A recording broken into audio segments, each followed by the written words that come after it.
With highs in the 20s and some snow, March came in like a lion today, but is that lion going to keep on roaring?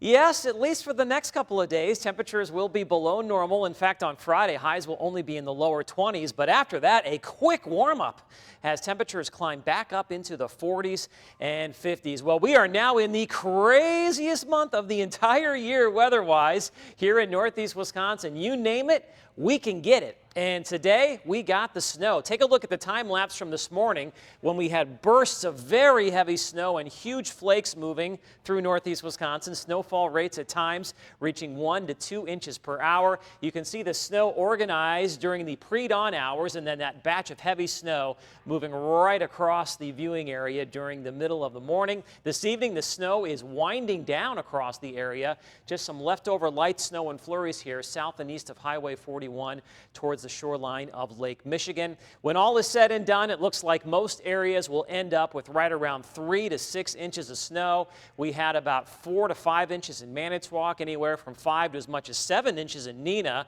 6 inches in Menominee, and right around 5 to 6 inches in the Appleton area. We've done a Wednesday 180, haven't we? Last Wednesday, 65. Today, 3 to 6 inches of snow across the area and colder temperatures. Only in the mid to upper 20s right now with gusty northerly winds at around 15 to 25 miles per hour. It is 27 currently in Appleton. In Green Bay, the temperature is also in the upper 20s with mostly cloudy skies. The big system is now pulling away. Behind it, we've got a weak ridge of high pressure that'll build in for tomorrow with chilly temperatures across Minnesota this afternoon. Highs were only in the 20s, and we're going to see that colder weather working south and east as we head through tomorrow. Our normal highs in the lower to mid 30s, and we're going to see highs in the 20s to around 30 degrees. Now, as far as weather records are concerned, although it felt like winter today, it's actually the first day of spring. Yeah, meteorological spring started today. It's comprised of March, April, and May. And if you remember, about 3 months ago, I showed you the official winter forecast from both NOAA and the Old Farmer's Almanac, and both forecasts agreed. We were going to have a cold and snowy winter.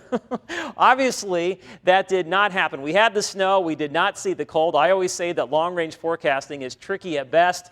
December, January, and February all going into the record books with above normal high temperatures. In fact, although it's still unofficial, it looks like this will be the 5th warmest winter on record for Northeast Wisconsin, tying last winter, which was also the 5th warmest winter on record. So what happened? Well, all of that rain and snow across California, the wettest year to date up to today, is a byproduct of a jet stream that's moving from west to east across the country. And that jet stream is known as a zonal jet stream pattern, which keeps the cold air bottled up in Canada and mild Pacific air streaming across the rest of the country. And for the most part, this pattern held for the majority of the winter. Now, just in case you're wondering when the official first day of spring is, that would be Monday, March 20th at 5:29 a.m. That's when the vernal equinox occurs. So tonight, look for some clearing. Overnight lows will be in the teens. Tomorrow, sun and clouds, a couple of flurries as a reinforcing shot of cold air moves in during the evening. That sets the stage for a chilly Friday. Highs only in lower 20s.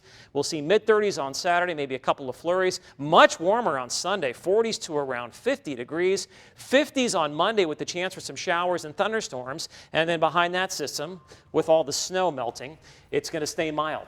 Mid to upper 40s for Tuesday and Wednesday. See, you can't always believe everything you read, right? No. Many times when I get the long-range forecast, I do a 180 on it. That sometimes works. Because I'll always ask you, can we trust this? And you're like, no. Yeah, it's just one of the tools that sometimes you use. Forecasting 7 days can be difficult. Right. Trying to forecast 90 days can be nearly impossible. And then there's that 3-degree guarantee. That's right. All right, thanks, Cameron. It's a day millions of Catholics across the world observe. We'll take you to a special mass on this